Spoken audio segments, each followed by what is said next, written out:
My name's Jordan. I'm your biggest cheerleader, and welcome to the Your Biggest Cheerleader Podcast, hosted by me, Jordan. I'm so excited that you're here. Have you ever felt like life is just passing you by? Meaning you get home from work, you plop on the couch immediately because you're exhausted. Who isn't? You turn on your friends' reruns, you pull out your phone and you start scrolling TikTok or Instagram for hours on end. Next thing you know, it's time for bed. So you go to bed and you wake up the next morning and do it all over again. I felt that way. And I am so excited to say this to anyone who resonates with it, that I am giving you full permission to take back your life.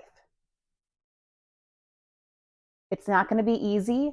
It's going to take some effort on your end, but I promise you it's going to be worth it. And I'm going to help as much as I can.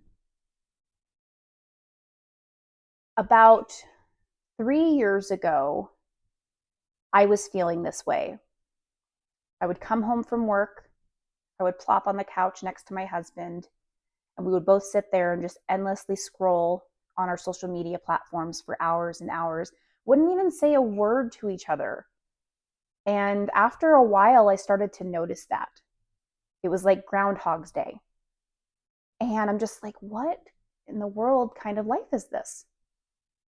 And it was frustrating. And of course, me being me, the first thing I want to do is find a reason for why it's happening and blame that reason.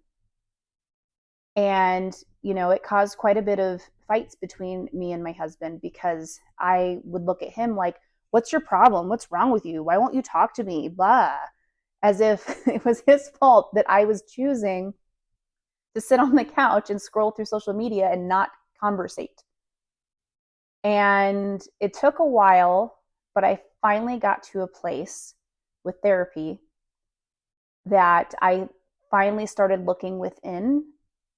And instead of blaming others for my problems or blaming others for the reason why I was unhappy, I started to look within and try to figure out what it is that I needed to implement in my life to make myself happy. So I started with self-help books. And I like to read, but I'm not always the biggest reader. I have a hard time just sitting down and focusing. I blame social media for that, actually, and just always having to be overstimulated. Have you ever noticed that you'll turn on a show that you really want to watch, and maybe 5-10 minutes in, you're already looking at your phone? It's not that you don't want to watch that show, but we're creatures of habit, right? So, anyways, back to the self-help books. So I found a few self-help books. I've got a few up here that I highly recommend. The first one I read is this one. You Are a Badass: How to Stop Doubting Your Greatness and Start Living an Awesome Life, by Jen Sincero. Game changer. If you have not read this book, please go pick it up now. It's amazing. You will not regret it. And I really love just her rawness and the way, she curses in it. And it's fun and it's entertaining, and it'll give you an oomph. So definitely check this out. It's very good. She's got a few others. I've got this one too. You're a Badass at Making Money is a good one. There's another one that has a blue cover and one that has a purple cover. I can't remember off the top of my head what those ones are. I have them as well. They're just not up here on my bookshelf at the moment. A couple others that I would like to recommend are, let's see. Nope, not that one. Girl, Wash Your Face by Rachel Hollis, and her book, Girl, Stop Apologizing. So those are a few to get you started. So find a book that resonates with you and just read. Get off your phone, turn off the TV, find a quiet place, and try to commit yourself to reading for at least 1 hour per day. Just 1 hour. If you want to read longer, fine. If you're hooked on the book, do it. My challenge to you is to find one of these books. If it's not one of the ones I just showed you, that's cool too. And challenge yourself to read for 1 hour per day. If you want to read longer, that's totally fine. But do what you can to try to get an hour a day. So I started reading these books, and they got me excited about the possibilities of what I could implement in my own life. So along with this journey, I got really into my spirituality and trying to delve into what that looks like for me. Because when I grew up, we didn't go to church. We didn't really have a faith that we followed per se. So I was kind of at a loss of where to start. And I started seeing, as I'm scrolling through my social media, I started seeing a lot of spiritual posts. And I was like, I wonder what this is about. So I started looking into it and started learning about meditation and, oracle cards and tarot. And that's not for everybody. And I'm not here to sell you on that, but this is just what worked for me. And so I started looking into it. And a lot of it is about surrendering and just letting things happen and stop trying to control every little bit of your life and just trusting that the universe has your back and just to keep going and pushing to hit your goals. The next phase was trying to figure out what my goals were. What did I want to do? Here I am sitting on the couch, frustrated that this is what I'm doing with my life and feeling like I'm wasting it. But what did I want to do? I had no idea. What would I do different? So I made a list. I started writing down things that I wanted to do one day. I didn't stop at things that were too big. I want to go to Ireland. I want to go to Spain. I added all of those things to the list. It's okay to have for your list to be this long. You'll narrow it down eventually to what you can do now. So I wrote out my entire list, and then I started pulling out some things that I can do on a daily basis. I started spending more time outside instead of just sitting inside on the couch, weather permitting, of course. I wanted to do whatever I could to just be outside, whether I was reading or just sitting there and just listening and just really being in the moment, slowing down, so to speak. And I started to feel that little burst of joy again. I'm like, wow, this is really nice. Just sitting in the backyard, listening to the birds and, nature in general was wonderful. And then, so I looked at some other things on my list. What else can I do now to help create more joy in my life? And I started wanting to create things again. I've always been a very creative person. I love to crochet. I love to paint. I'm no good at it, but I love to paint. I love working with clay. I love photography. I love all these things. So I started getting back into crocheting and, everything that I just listed.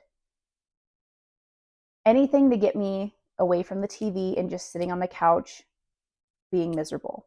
Anything I could think of that would bring me joy and take my mind off, the drama at work or whatever is going on in my life at the time. Making that conscious decision to not stress and be anxious and cry over all the tough things in my life and just focus on my relationship with myself and how I can bring more joy into my life. Because here's the deal. No one's going to do it for you. No one's going to swoop you up one day and say, hey, it's time to be happy. You made it. Unfortunately, that's not how the world works. So what we have to do in order to create our own happiness is make those steps. So what we have to do to bring more joy and happiness into our life is find those action items that we can start on immediately to make it happen. So one thing that I started obsessing over as I was starting to bring more joy into my life was finding my own little piece of sacred space. And at the time, I was living in my first home with my husband. It was, very much a starter home, but nothing wrong with that.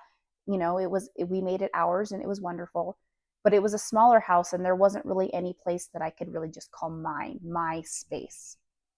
So I started thinking of ways, well, maybe we could put a shed in the backyard and I could have a she shed and do that. And I talked about it, but my husband wasn't really on board with it. And,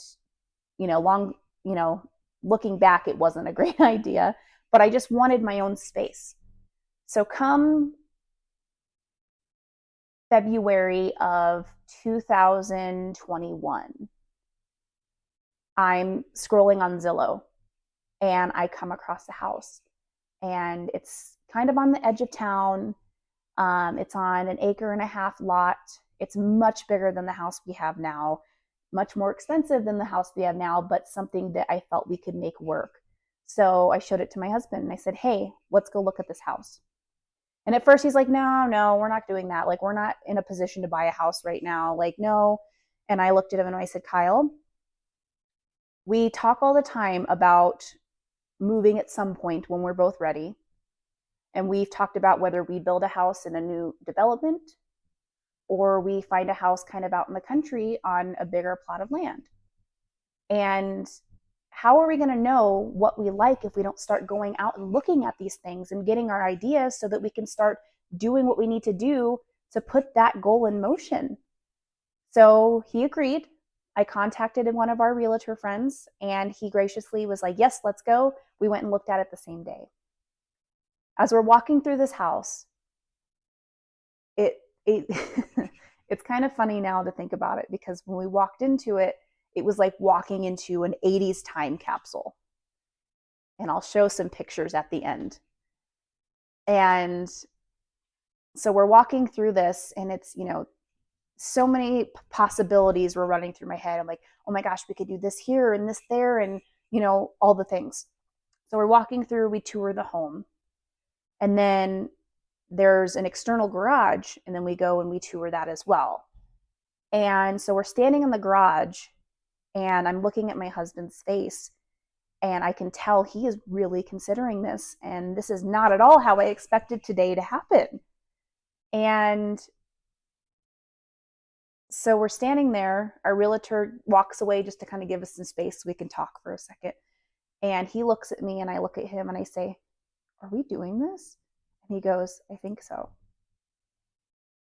So I'm going to pause there for a moment. As I mentioned, I was going through my spiritual journey and trying to find myself and what that means for me. And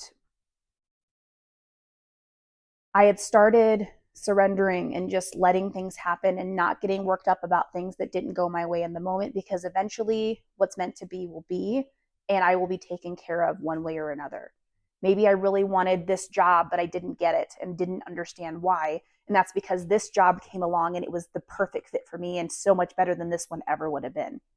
So because of that, I learned to just let go, and whatever happened, and it was meant to be. So back to me and my husband standing in the garage, looking at each other. Is this happening? And he said, yes. So we put the offer in, did everything we needed to do on our end, and found out a few days later, maybe a week, that they had chosen someone else's offer. And that was a tough thing to deal with. I know my husband took it really hard. I took it really hard.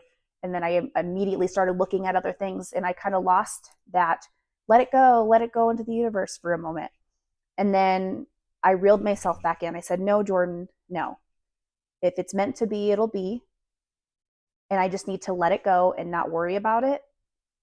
And if that's not meant to be, something else is, and it'll be here when it's meant to be here for us. So I let go. Went back to my day-to-day. Actually went on a trip to Vegas, came back.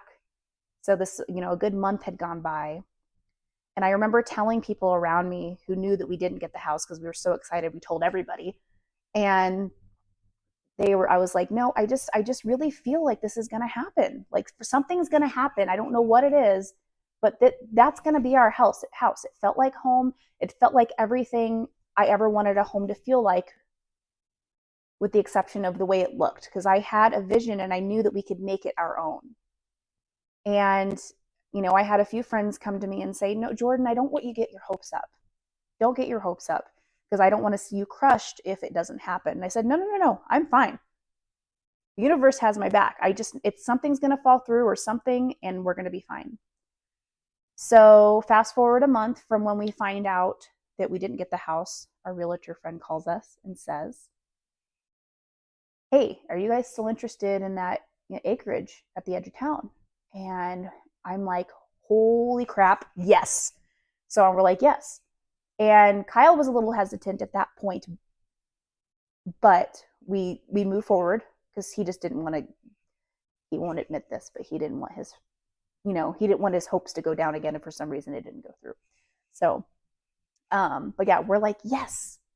And so we do everything we need to do. Everything gets figured out, and we got the house. And I'm sitting in it right now. This is my little nook. This used to be a closet. There's many closets in this house, and I am a hoarder. So I made this into a little bench nook with my books, and this is where I read my 1 hour a day. So what is the point of that story? Why did I tell you that?